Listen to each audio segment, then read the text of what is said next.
ایک پردیسی شخص کا بیٹا فوت ہو گیا.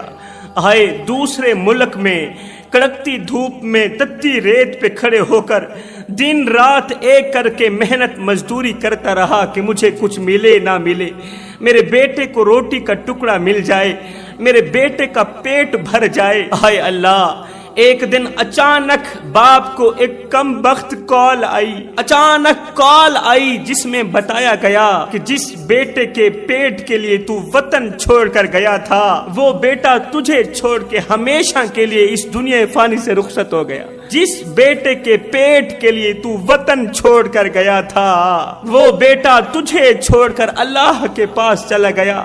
تیرا بیٹا فوت ہو گیا ہے، تیرے بیٹے کا انتقال ہو گیا ہے. ہائیو میرے بھائیو، جب پردیسی باپ نے چوتھے ملک میں بیٹھ کر خبر سنی ہوگی کہ میرا بیٹا فوت ہو گیا ہے، بیٹے کی موت کی خبر سنتے ہی غریب باپ کے دل پر کیا گزری ہوگی. بیٹے کی انتقال کی خبر سنتے ہی پردیسی باپ کی ایک چیخ نکلی، زمین پر گرا، گرتے ہی بے ہوش ہو گیا. 24 گھنٹے بعد ہوش آیا. ادھر سے یہ بے ہوش ہوا، ادھر سے عزیز و اقارب نے اس کے بیٹے کو غسل کفن دے کر مٹی کے سپرد کر دیا، خاک کے سپرد کر دیا. یہ بد نصیب باپ کم بخت پردیس کی وجہ سے اپنے بیٹے کو آخری وقت دفنا بھی نہ سکا، غسل بھی نہ دے سکا، بیٹے کی میت کو کندھا بھی نہ دے سکا، قبر میں بھی نہ اتار سکا. ہائے روٹی امیر شہر کے کتوں نے چھین لی،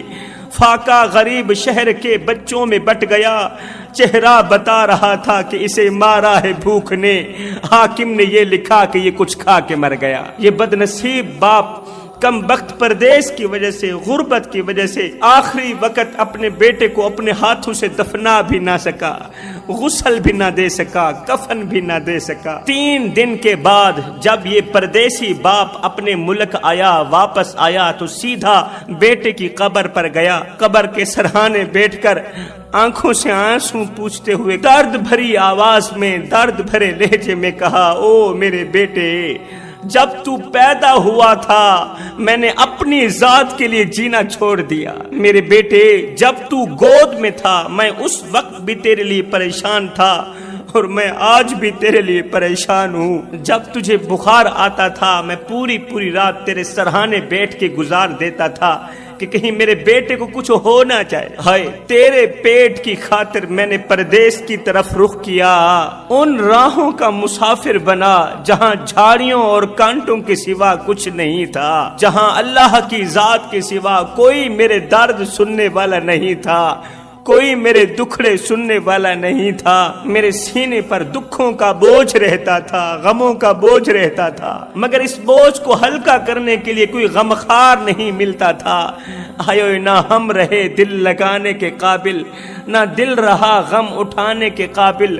ربا تیرے بندوں نے دیے اتنے غم، چھوڑا نہ ہمیں مسکرانے کے قابل. بیٹا اس وقت تک مجھے نیند نہیں آتی تھی جب تک میں تیری تصویر نہیں دیکھتا تھا. میرے بیٹے بس مجھے معاف کر دینا، مجھے معاف کر دینا. میں بد نصیب باپ موت کے وقت تیرا ساتھ نہ دے سکا. بیٹے میں زمانے کا ستایا ہوا ہوں، مجھے ظالم پردیس نے تو پہلے سے ہی دکھ دیے تھے، پہلے سے ہی درد دیے تھے. اب تیری جدائی مجھ سے برداشت نہیں ہوگی. اب میں ایک زندہ لاش بن کر جیوں گا. میرے اندر کی سانس تو چلے گی مگر میرے اندر قوت نہیں ہوگی. میری طاقت قبر کے اندر چلی گئی، میری قوت قبر کے اندر چلی گئی. ہائے لوگ خاک میں ڈھونڈتے رہے سونا اور میں نے سونا سپرد کیا خاک میں. اس ظالم پردیس نے مجھ سے میرے اپنوں کو چھینا. میں پھر بھی خاموش رہا، پھر بھی اطمینان میں رہا، اس لیے کہ میں جس بیٹے کے لیے کما رہا ہوں وہ جب بڑا ہوگا، پڑھے گا، لکھے گا، میرا سہارا بنے گا، میرا آسرا بنے گا. ساری دنیا مر جائے مجھے کوئی غرض نہیں، لیکن میرا منا ہمیشہ کے لیے جیتا رہے. لیکن بیٹے آج میرا وہ آسرا، میری وہ خوشی بھی ختم ہو گئی. ہائے ہجر تیرا جے پانی منگے، تے میں کھو نے نہ دے کہنا جی کر دے تینوں کول بٹھا کے درد پرانے چھیڑا۔ جوانوں، اس پردیسی باپ کا رونا اللہ تعالیٰ کو اتنا پسند آیا کہ اس کے ایک بیٹے کے مرنے کے بعد اللہ تعالیٰ نے اسے 8 بیٹے عطا کی، مگر ان 8 بیٹوں کے ہونے کے باوجود بھی جب عید کا دن آتا تھا، جب خوشی کا دن آتا تھا، تو یہ باپ اس مرے ہوئے بیٹے کو یاد کر کے دھاڑے مار مار کے روتا تھا، چیختا تھا، چلاتا تھا، سر پیٹتا تھا۔ مرے ہوئے بیٹے کی یادیں اسے تڑپا کے رکھ دیتی تھی۔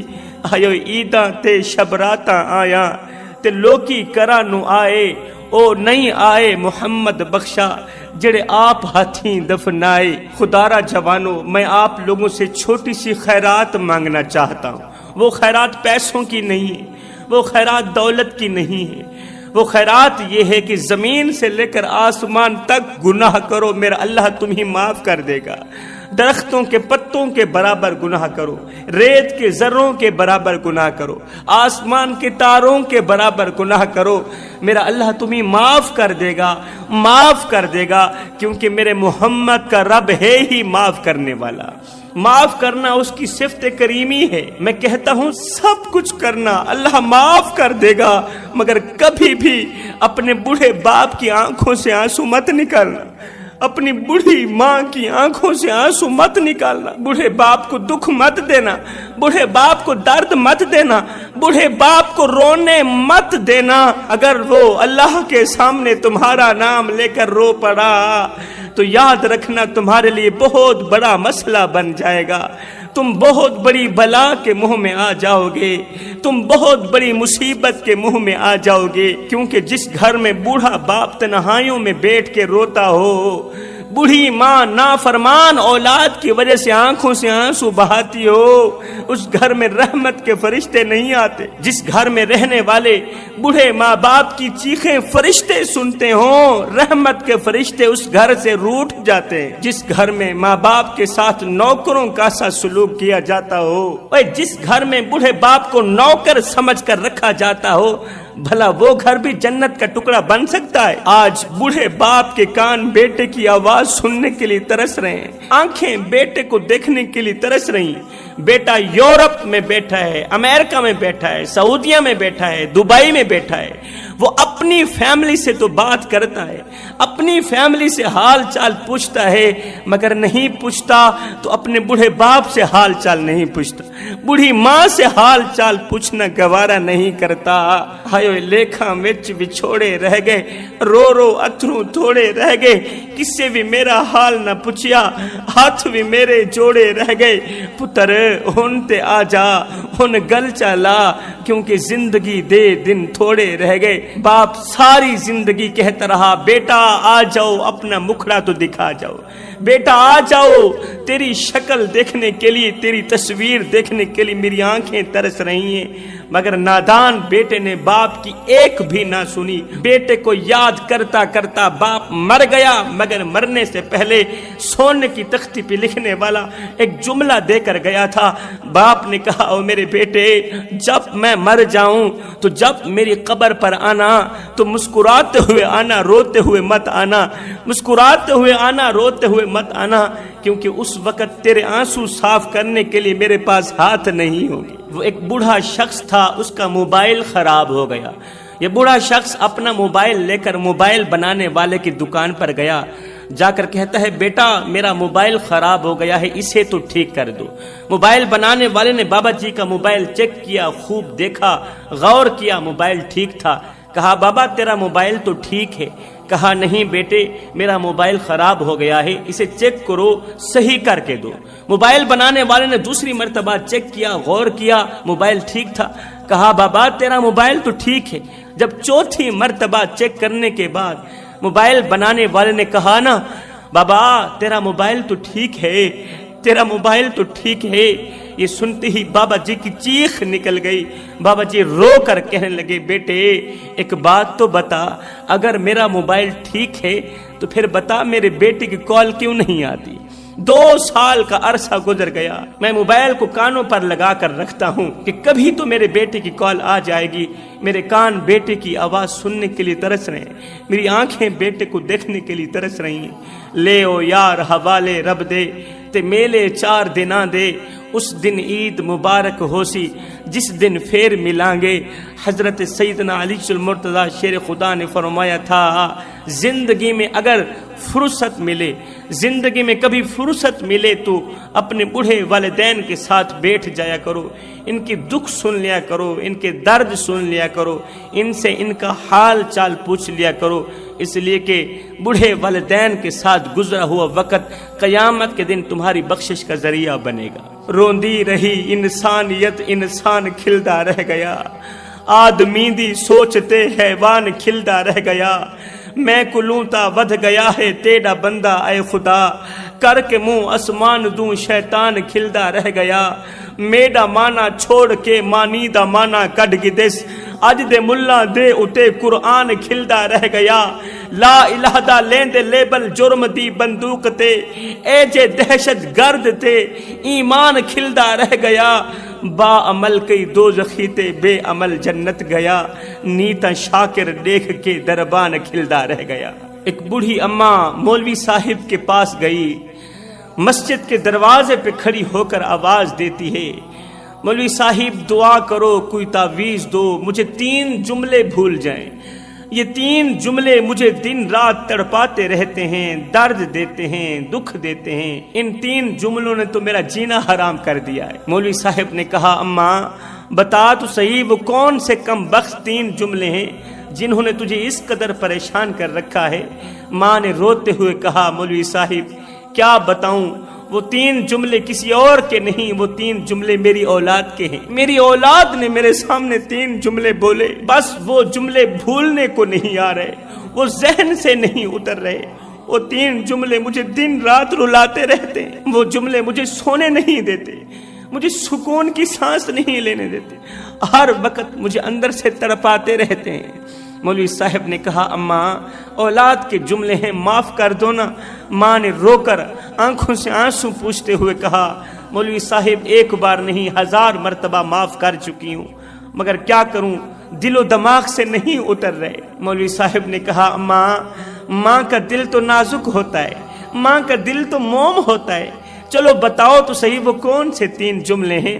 ماں نے کہا، مولوی صاحب دراصل میرے بیٹے خوبصورت کوٹھیوں میں رہتے ہیں اور میں کچی سی جھونپڑی میں رہتی ہوں، میں بیٹوں سے الگ رہتی ہوں، میرے بیٹے شادی شدہ ہیں، میں الگ اپنی کچی پرانی جھونپڑی میں رہتی ہوں، الگ پکاتی ہوں کھاتی ہوں، الگ پکاتی ہوں کھاتی ہوں، تنہائی میں رہتی ہوں، وقت گزر رہا ہے۔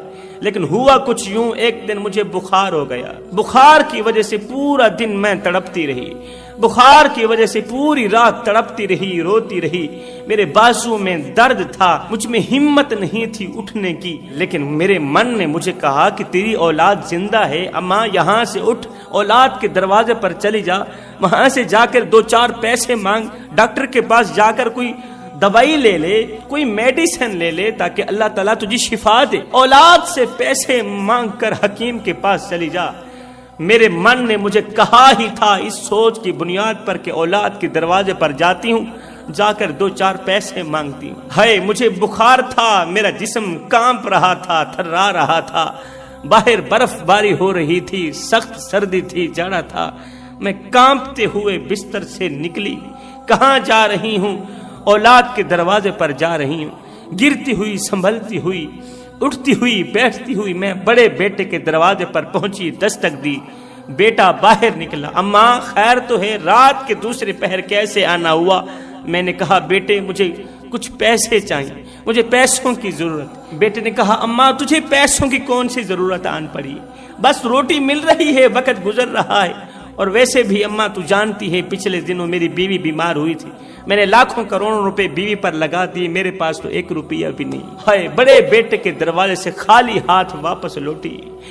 ہائے جوانو، جب مالدار بیٹے کے دروازے سے بوڑھی اور بیمار ماں، کمزور ماں خالی ہاتھ واپس لوٹی ہوگی، اس وقت فرشتوں کو رونا نہیں آیا ہوگا کیا فرشتے روئے نہیں ہوگے؟ مولوی صاحب بڑے بیٹے کے دروازے سے خالی ہاتھ واپس لوٹ کر چھوٹے بیٹے کے دروازے پر گئی۔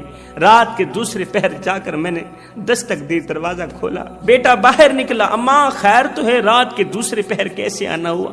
میں نے کہا مجھے کچھ پیسوں کی ضرورت، مجھے پیسے چاہیے۔ اماں تجھے پیسوں کی کون سی ضرورت آن پڑی ہے؟ روٹی مل رہی ہے، وقت گزر رہا ہے، بس تیرا پیسوں کے ساتھ کیا تعلق؟ میں نے کہا نہیں مجھے پیسے چاہیے۔ اماں تجھے پتہ نہیں میرے حالات خراب ہیں، پچھلے دنوں میرا بیٹا بیمار ہوا، لاکھوں کروڑوں روپے میں نے بیٹے پر لگا دیے، میرے حالات تو خراب ہیں۔ میں چھوٹے بیٹے کے دروازے پر گئی، وہاں سے بھی مجھے وہی کچھ ملا جو بڑے بیٹے کے دروازے سے ملا تھا۔ تینوں بیٹوں کے دروازوں سے میں خالی ہاتھ واپس لوٹی۔ مولوی صاحب ایک بات تو بتاؤ، کیا میں اپنی اولاد سے لاکھوں روپے مانگنے کے لیے گئی تھی؟ کیا میں اپنی اولاد کے دروازے پر کروڑوں روپے مانگنے کے لیے گئی تھی؟ میں تو 200-400 روپے مانگنے کے لیے گئی تھی کہ میں حکیم کے پاس جاتی ہوں، دوائی لے کر آتی ہوں، اللہ مجھے شفا دے گا۔ لیکن اولاد نے 200-400 روپے دینا گوارا نہ کیا، اولاد نے ایک پیناڈال کی گولی خرید کر دینی گوارا نہ کی۔ ہے مولوی صاحب میری اولاد وہ وقت بھول گئی ہے جب میں جوان تھی اور میرے بیٹے یہی اولاد چھوٹے چھوٹے بچے تھے، میرا شوہر فوت ہو گیا تھا، انہی کے مستقبل کے لیے میں نے دوسری شادی نہیں کی۔ دن رات ایک کر کے اور ٹائم لگا کے کڑکتی دھوپ میں تتی ریت پہ کھڑی ہو کر میں کماتی رہی، انہی کو کھلاتی رہی کہ مجھے کچھ ملے نہ ملے میرے بچوں کو روٹی کا ٹکڑا مل جائے۔ بڑی مشکل سے محنتیں مزدوریاں کر کر کے میں نے ان کو پالا، ان کو جوان کیا، ان کو شادی شدہ کیا، خوبصورت بنگلے بنا کر دیے۔ مولوی صاحب کیا میں اس قدر گر گئی ہوں کہ میرے بیٹے مجھے 200-400 روپے دینا گوارا نہیں کرتے؟ ہائے جوانو، میرے کریم آقا ایک دن مسجد میں تشریف لے کر آئے تو روتے ہوئے آئے۔ آقا کریم کی آنکھیں چھم چھم برس رہی تھیں، چشمان اقدس سے آنسوں کی لڑی بہ کر رخسانوں کو چھو رہی تھی۔ آقا کریم روتے چلے جا رہے تھے، اتنے میں صحابہ کرام نے رونے کی وجہ پوچھی تو میرے کریم آقا نے فرمایا صحابہ آج مجھے میری ماں کی یاد آئی ہے، آج مجھے میری ماں کی یاد آئی ہے۔ صحابہ کاش میری ماں زندہ ہوتی، کاش میری ماں زندہ ہوتی، میں نماز میں اللہ کے حضور کھڑا ہوتا، میری ماں آواز دیتی او بیٹے محمد، میں نماز چھوڑ کر دوڑ کر ماں کے پاس چلا جاتا اور دنیا والوں کو بتاتا کہ ماں کی عظمت کیا ہوتی ہے۔